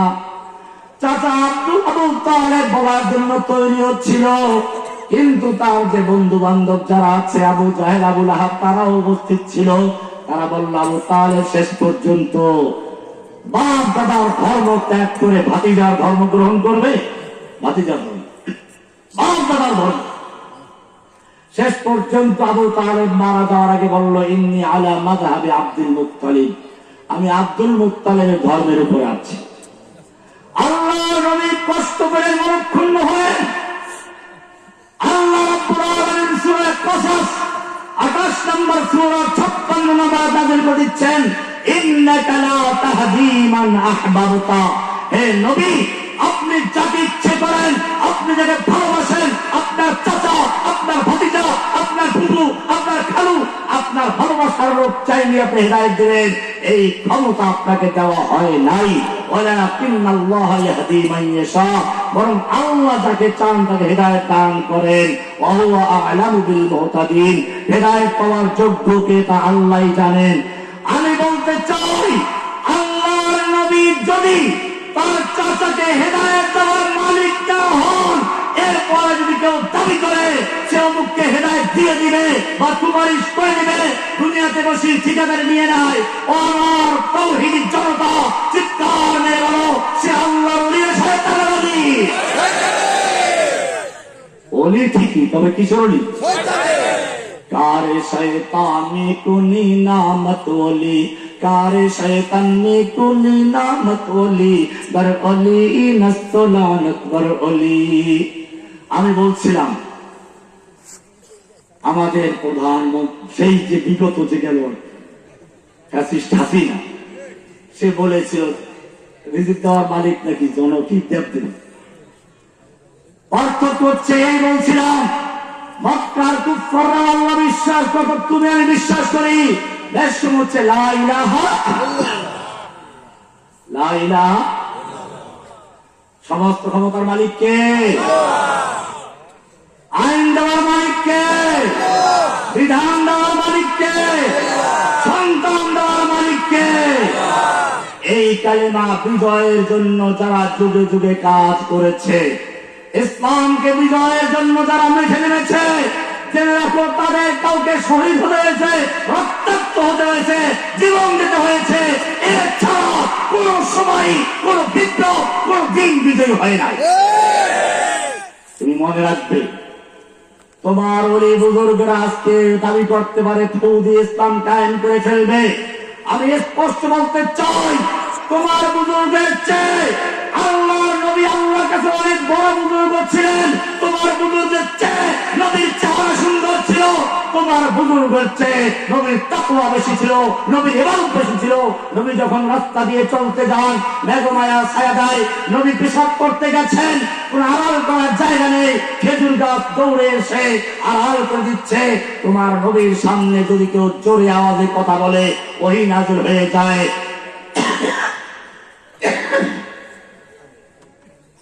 ওহী নাযিল হয়ে যায়, ইয়া আইয়ুহাল্লাযীনা আমানু লা তারফাউ আসওয়াতাকুম ফাওকা সাওতিন নবী। হে ঈমানদারগণ, খবরদার খবরদার, নবীর আওয়াজের চেয়ে জোরে আওয়াজ করে কথা বলবি না। ওয়ালা তাজহারু লাহু বিল কওলি কাজহারি বাযিকুম লিবাযিন আন তাহবাতা আমালুকুম ওয়া আনতুম লা তাশউরুন। খবরদার খবরদার, নবীর আগে যদি জোরে কথা বলো, অথবা নিজেরা যেমন পরস্পর চিল্লা চিল্লি করো, নবীর সামনে যদি এরকম কথা বলো, আনতাহবাতা আমালুকুম, তোদের জীবনের সমস্ত নামাজ, রোজা, হজ, যাকাত, জিহাদ, কিতাব সব বরবাদ হয়ে যাবে। ওয়া আনতুম লা তাশউরুন, টের পাবে না। কি মায়া নবীর সঙ্গে! নবীর আওয়াজের চেয়ে একটু আওয়াজ বড় হয়ে গেছে, নবীর আওয়াজটা চাপা পড়ে গেছে। আল্লাহ রাব্বুল আলামিন বরদাস্ত করলেন না, সঙ্গে সঙ্গে ওহী নাযিল হয়ে গেল। শুধু এ পর্যন্তই নয়, কোরআন নাযিল হতে শুরু করলো। জিবরাইল এসে কোরআন শোনাতে লাগলো।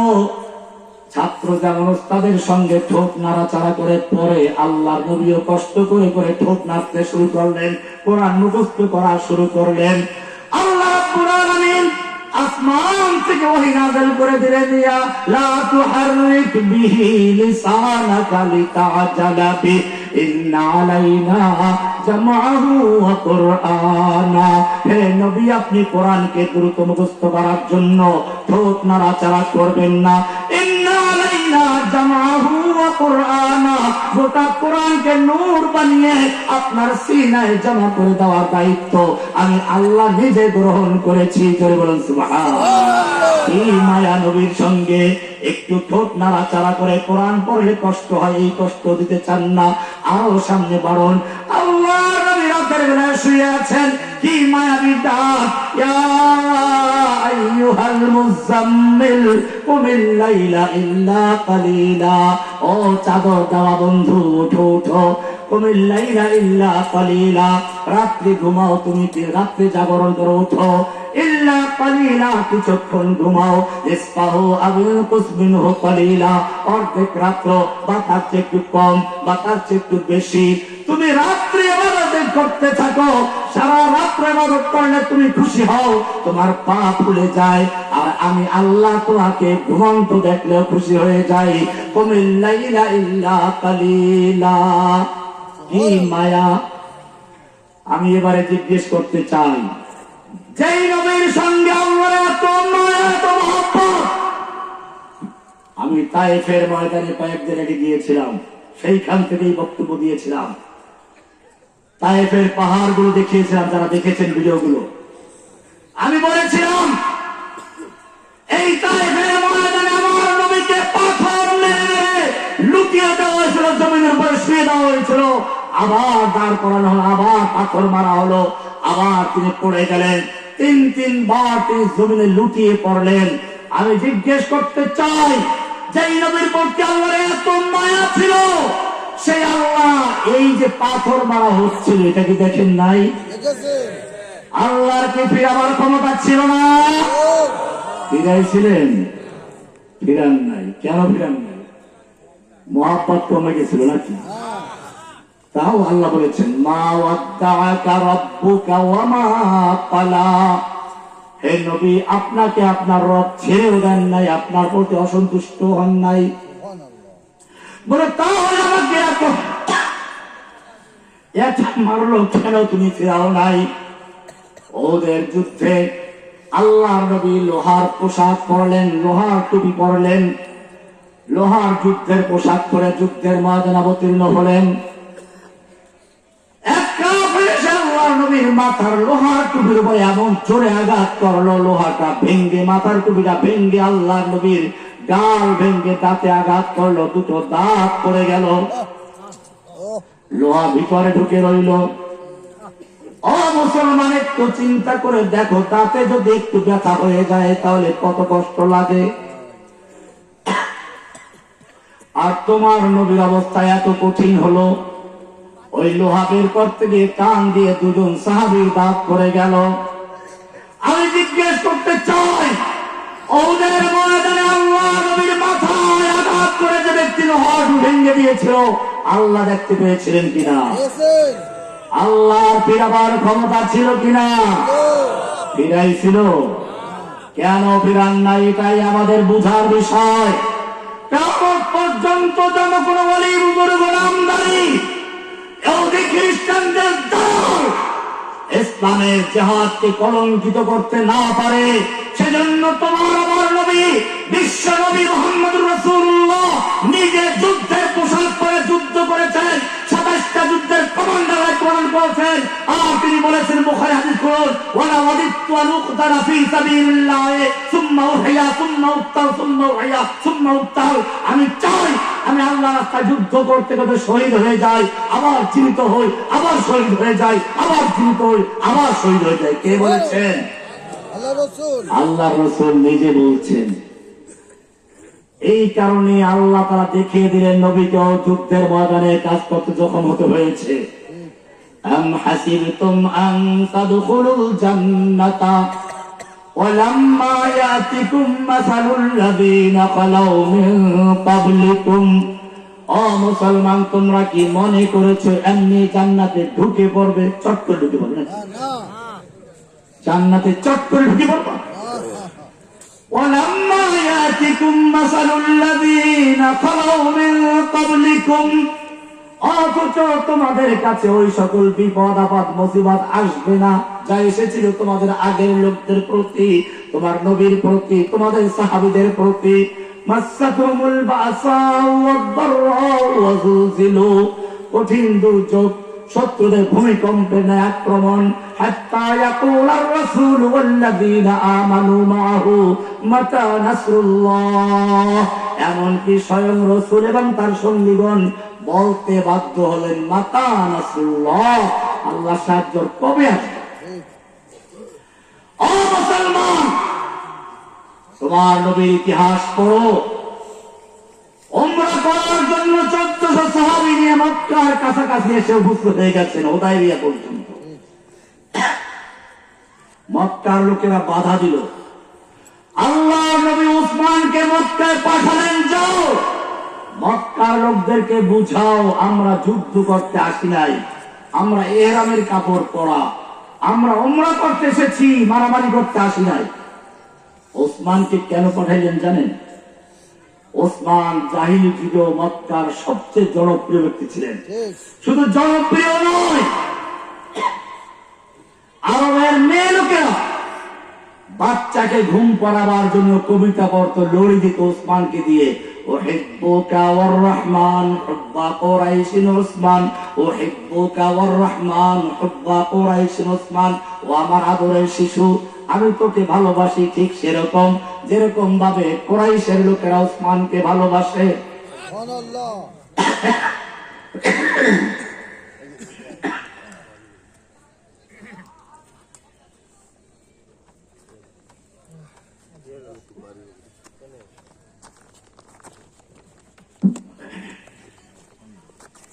ওসমানকে মক্কায় পাঠানো হলো। মক্কার কাফেররা চিন্তা করলো মুহাম্মদ সাল্লাল্লাহু আলাইহি ওয়াসাল্লাম নিজে এবং তার সঙ্গে তার ক্রিম সাহাবীগুলো আছে, এইগুলো হত্যা করতে পারলে আমাদের আর বাপ দাদা ধর্ম নিয়ে চিন্তা করা লাগবে না। কিন্তু একটু তো পরীক্ষা করা দরকার। কি করা দরকার? এইখান থেকে আমি মূল আলোচনা শুরু করতেছি।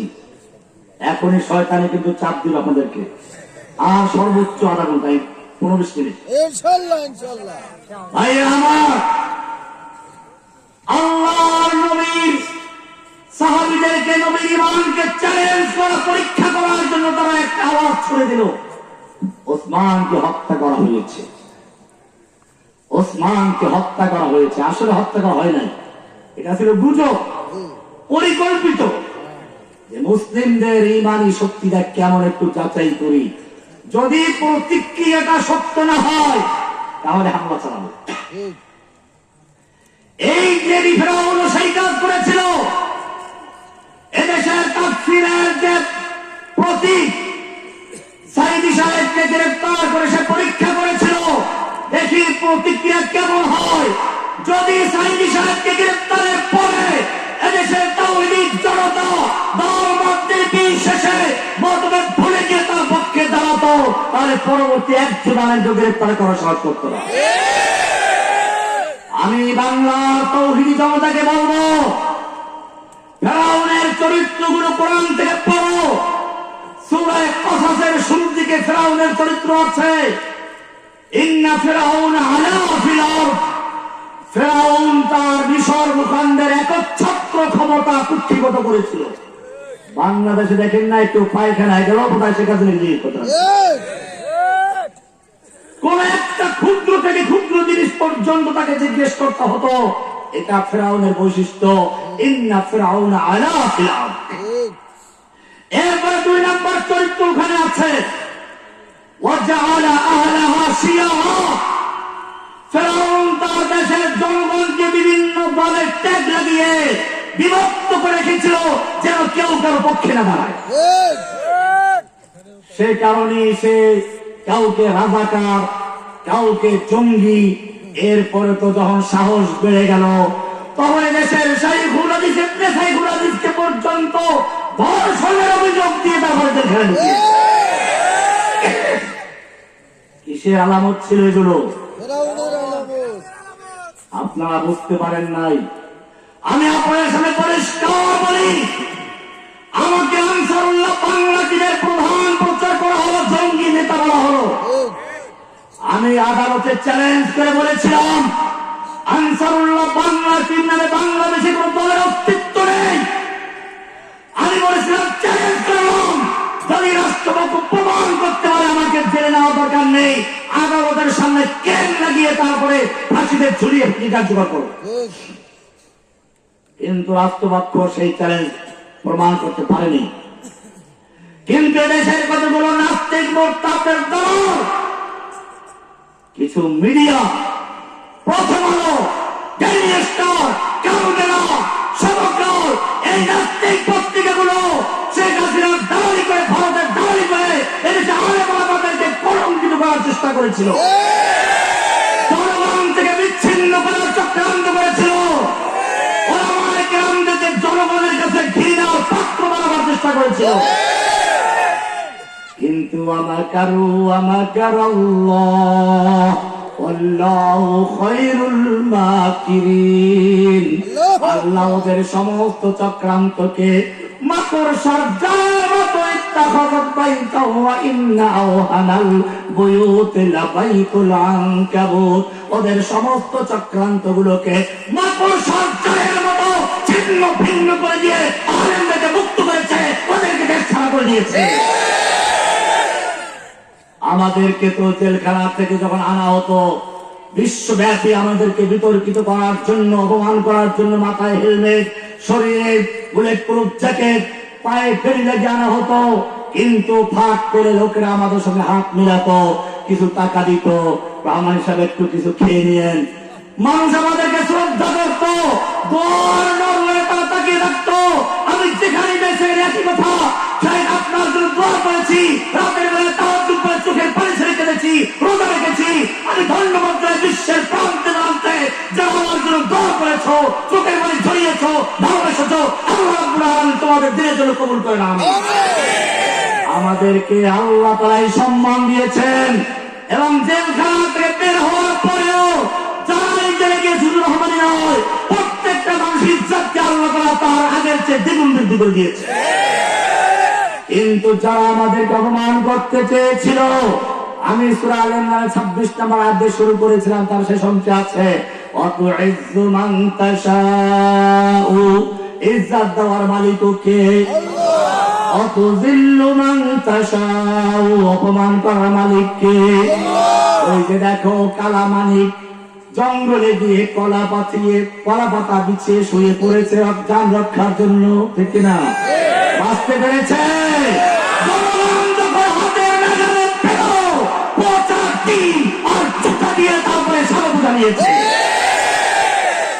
দরবেশ বাবা দাড়ি কামাইয়াও বাঁচতে পারলো না। অতুযিল্লু মান তাশাউ বিয়াদিকাল খায়র, সূরা আল ইমরানের 26 নম্বর আয়াতটা ভালো করে পড়বা, এরপরে ওদের সঙ্গে মিলাইবা। এরপরে আল্লাহ বলছে ওয়াজাআলা আহলাহা শিয়া,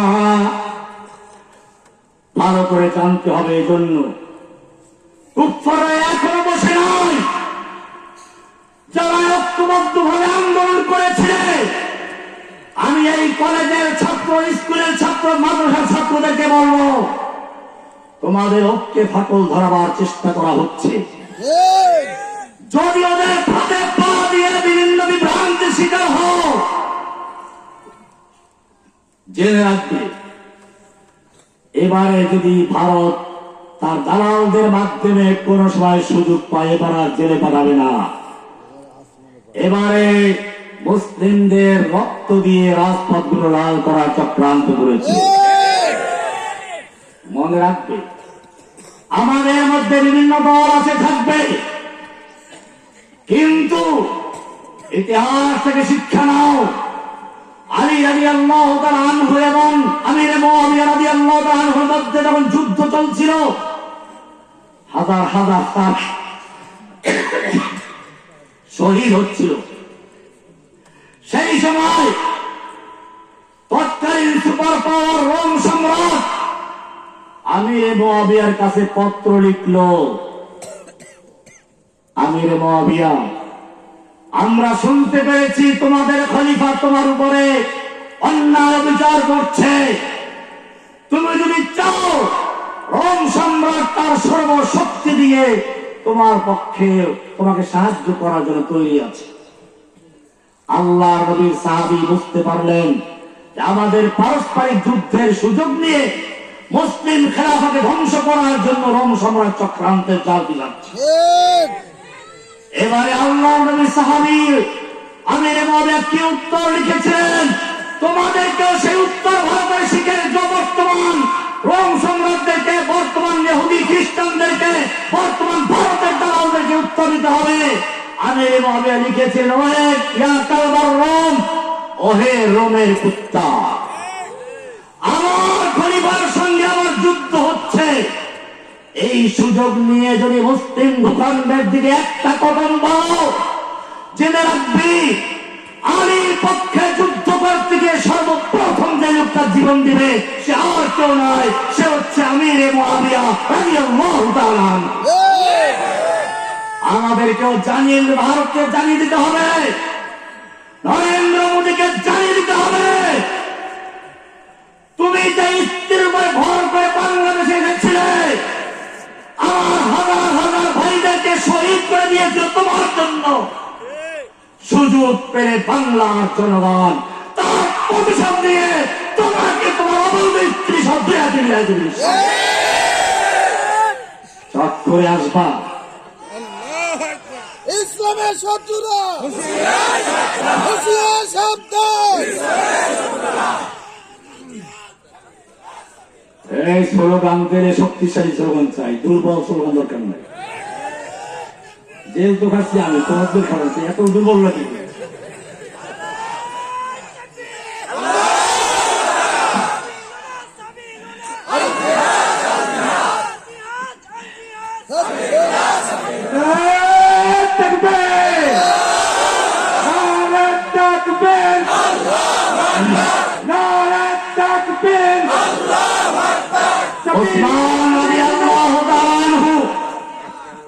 মক্কায় গেলেন, ওরা খবর ছড়িয়ে দিল ওসমানকে হত্যা করা হয়েছে, মনে আছে না?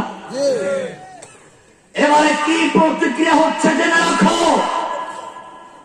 একজন ওসমানকে হত্যার খবর আসলো, আল্লাহর নবী নিজের তাবুর থেকে বের হয়ে গেছেন, জোরে ডাক দিয়ে নিয়ে সারা সাজা।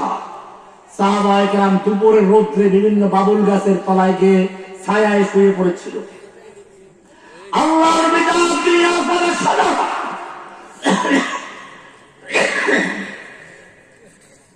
ওই গাছের নিচে অবস্থানকারী সাহাবীরা বেরিয়ে আসে।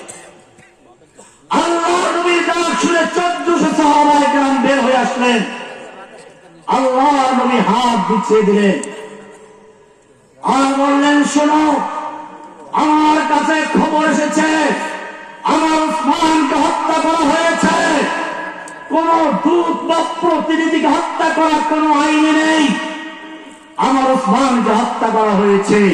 আমি হাত বিছিয়ে দিলাম, আমার হাতের উপর হাত থেকে বয়াত করো, অঙ্গীকার করো, ওয়াদা করো, আমরা ওসমান হত্যার বদলা নিতে গিয়ে হয়তো মক্কা বিজয় করে ছাড়বো, নতুবা সকলে শহীদ হয়ে যাব, একটা লোক মদিনায় ফিরে যাব না থেকে তৈরি আছে। আল্লাহ নবী হাত বিছিয়ে দিলেন। 1400 সাহাবায়ে কেরাম পর্যায়ক্রমে বায়াত করলেন। এবারে আল্লাহ নবী নিজের বাম হাতটাকে ডান হাতের উপর রেখে দিচ্ছেন আর বলছেন, এটা ওসমানের হাত, যাতে ওসমান এই বায়াত থেকে বঞ্চিত না হয়। বায়াত হয়ে গেল। এই বায়াতের প্রভাব সাহাবায়ে কেরামদের স্লোগান শুরু হয়ে গেল, নাহনুল্লাযীনা বায়াউ মুহাম্মাদা আলা জিহাদি মা বাকিনা আবাদা। আমরা সেই জাতি, করেছি, আমাদের দেহের সঙ্গে যতক্ষণ পর্যন্ত থাকবে আমরা যুদ্ধ করব, শহীদ হয়ে যাব, তবু মদিনায় করতে যাব না। বায়াত হয়ে গেল। এক বায়াতের ধাক্কায় মক্কার কুফফারদের বুকের ভিতরে পায়খানা শুরু হয়ে গেল, ভয় পেয়ে গেল। এবারে যুদ্ধের পরিবর্তে চলে হুদায়বিয়ার সন্ধির প্রস্তাব নিয়ে আসলো। এই বায়াতের ধাক্কা শুধু মক্কা পর্যন্ত নয়, সাত আসমান ভেদ করে, লৌহ কলম ছেদ করে আল্লাহ আরশ পর্যন্ত পৌঁছে গিয়েছে। আরশ থেকে ধ্বনিত হচ্ছে, লাকাদ রাদিয়াল্লাহু আনিল মুমিনিনা ইয ইউবাইউনাকা তাহতা আশ-শাজারা।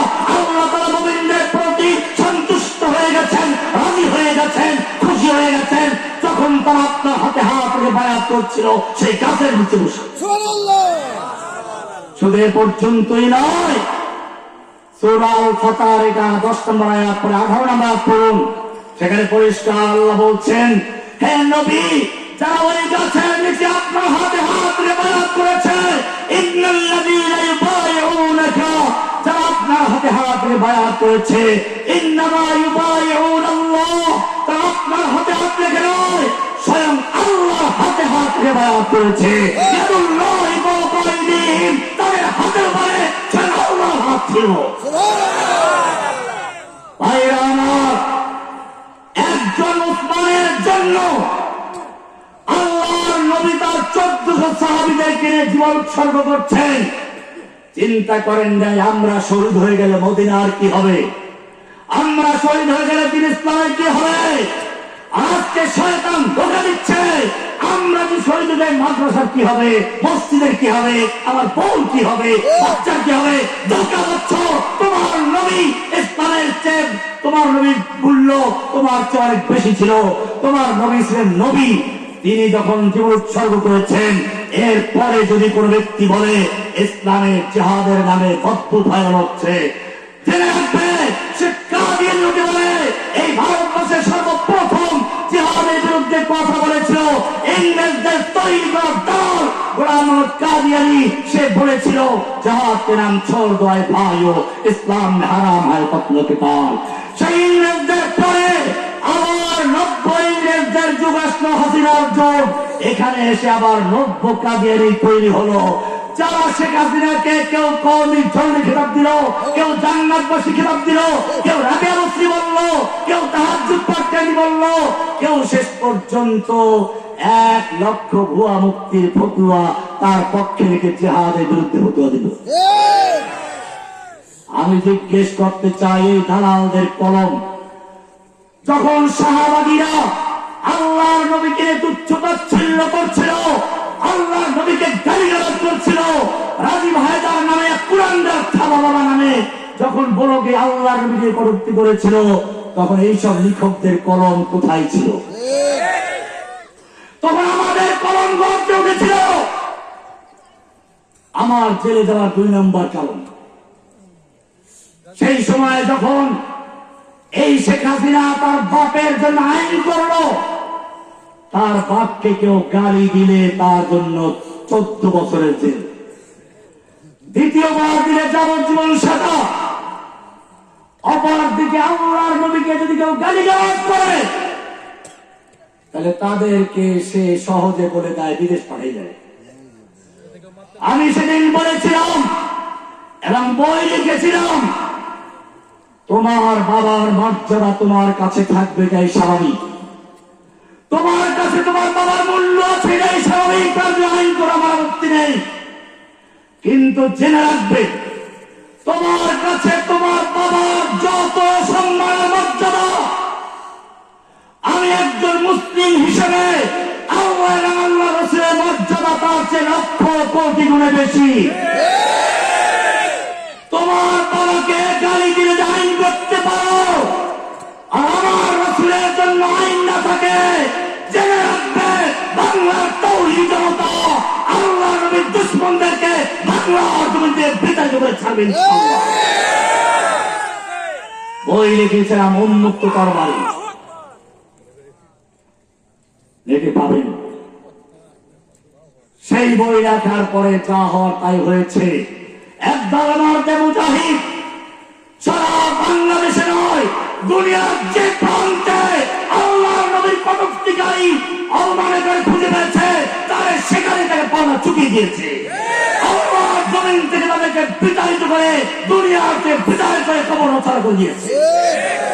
যার ফলে আজ পর্যন্ত কোন নাস্তিক মুক্তাদের সাহস নেই বাংলার জমিনে আল্লাহকে নিয়ে গালিগালাজ করার, তুচ্ছতাচ্ছিল্য করার। আমি বর্তমান সরকারকে বলবো, ইসকন নামক সন্ত্রাসী সংগঠন বাংলার জমিন থেকে নিষিদ্ধ করতে হবে। অবিলম্বে বাংলাদেশের থেকে ইসকন নামক সংগঠনকে সন্ত্রাসী সংগঠন আখ্যায়িত করে নিষিদ্ধ ঘোষণা করে প্রজ্ঞাপন জারি করতে হবে। যদি তা না করো হয়, তাহলে টেকনাফ থেকে তেতুলিয়া পর্যন্ত প্রত্যেকটা পাড়ায় বড়লায় শহরে গ্রামে গঞ্জে খুঁজে খুঁজে ইসকনের সদস্যদের কবর দেবেন।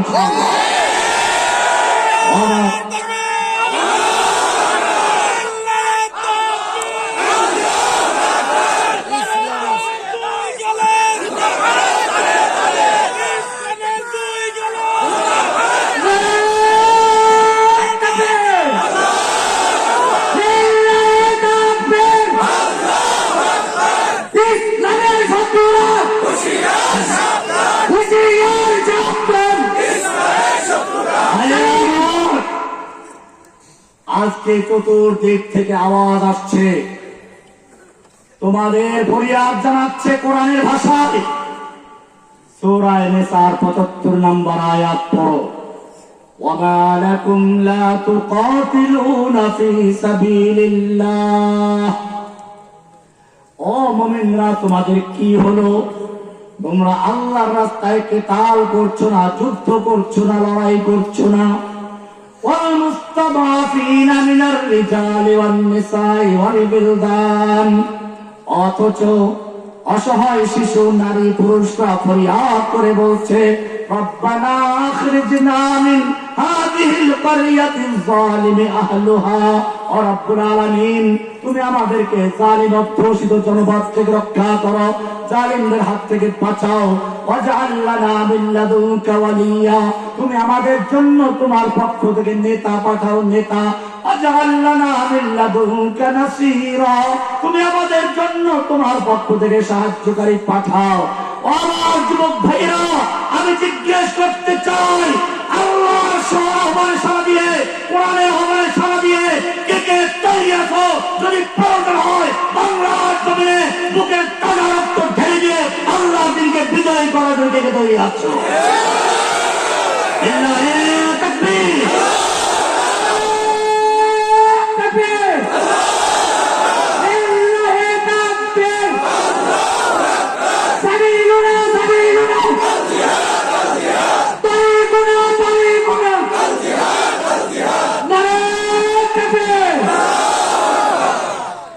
फिर तुझे एक बार करनी है जहां की रहबरी, फिर तुझे एक बार करनी है जहां की रहबरी। उठ खुदा के नाम लेकर फिर आलम कारवान। हे যুবকেরা, আমার তোমাকে বিশ্বের নেতৃত্ব হাতে নিয়ে মাঠে ঝাঁপিয়ে পড়তে হবে। ওঠো, এক হাতে কোরআন নিয়ে আর এক হাতে তলোয়ার নিয়ে সাহাবায়ে কেরামদের মতো মাঠে ঝাঁপিয়ে পড়ো। যে আল্লাহ সাহাবায়ে কেরামদের বিজয় দিয়েছিলেন, সে আল্লাহ জীবিত আছেন কিনা? ওদের যুদ্ধ চলছে। এক যুবক এসে বলছে, ইয়া রাসূলুল্লাহ, আমার সুন্দর চেহারা, এই আমার বহু, এই আমার তরুণ্য, আমি যদি আল্লাহর রাস্তায় যুদ্ধ করতে গিয়ে শহীদ হয়ে যায়, আমার জন্য কি পুরস্কার রয়েছে? আল্লাহ নবী বললেন, জান্নাত। ইন্নাল্লাহ আশতারা মিনাল মুমিনিন, নিশ্চয়ই আল্লাহ তাআলা মুমিনদের জান এবং মাল ক্রয় করেছেন। কিসের বিনিময়ে? বেচা কিনা করতে গেলে কয়টা জিনিস লাগে? চারটা। কয়টা? একজন ক্রেতা, একজন বিক্রেতা, একটা পণ্য, একটা মূল্য। আল্লাহ বলছেন, ইন্নাল্লাহ আশতারা মিনাল মুমিনিন, সূরা তাওবার 111 নম্বর আয়াত। নিশ্চয় আল্লাহ তাআলা ক্রয় করেছেন মুমিনদের থেকে। ক্রেতা হচ্ছেন কে? বিক্রেতা কে? মুমিন। কি ক্রয় করেছেন? আনফুসাহুম ওয়া আমওয়ালাহুম, মুমিনদের জান এবং মাল ক্রয় করেছেন। বিআন্না লাহুমুল জান্নাহ, কিসের বিনিময়ে? আল্লাহ নবী যুবককে বলেন জান্নাত তোমার জন্য রয়েছে। যুবক খেজুর বের করে দিতে একটু শক্তি তো প্রয়োজন। কয়েকটা খেজুর বের করে খেয়ে বাকিগুলো ছুঁড়ে মারলেন আর বললেন এতগুলো খেজুর খেতে গেলে আমার জান্নাতে যেতে অনেক দেরি হয়ে যাবে। তলোয়ার নিয়ে যুদ্ধের বাজারে ঝাঁপিয়ে পড়লেন। উহুদের ময়দানে আল্লাহ নবী পর্যন্ত রক্তাক্ত হলেন। আল্লাহ নবীকে বাঁচাবার জন্য সাহাবায়ে কেরাম নিজের দেহকে ঢাল বানিয়ে দিলেন। যুবক যুদ্ধ করতে করতে কাফেরদের ভিড়ে চলে গেছে। যেদিকে যাচ্ছে লাশের স্তূপ করে দিচ্ছে। পূর্ণিমার চাঁদ যেরকম কালো মেঘের ভিতরে ঢুকে পড়ে, যুবক সেরকম ভাবে কাফেরদের ভিড়ের ভিতরে ঢুকে পড়েছে। সাহাবায়ে কেরাম ডাক দিলেন, যুবক ফিরে আস, আমাদের কাতার থেকে বিচ্ছিন্ন হয়ে গেছে তুমি। যুবক তাকালো, ঠোঁটে মুস্কি হাসি, চেহারায় রক্ত, আর বলছে আমার ভাইয়া তোমাদেরকে বিদায় জানাচ্ছি। আমি ওদের পাহাড়ের দিক থেকে আমার জান্নাতে, আমার নাকের ভিতরে জান্নাতের সুগন্ধ পাচ্ছি। डरते नहीं दुनिया में मुसलमानों किसी से।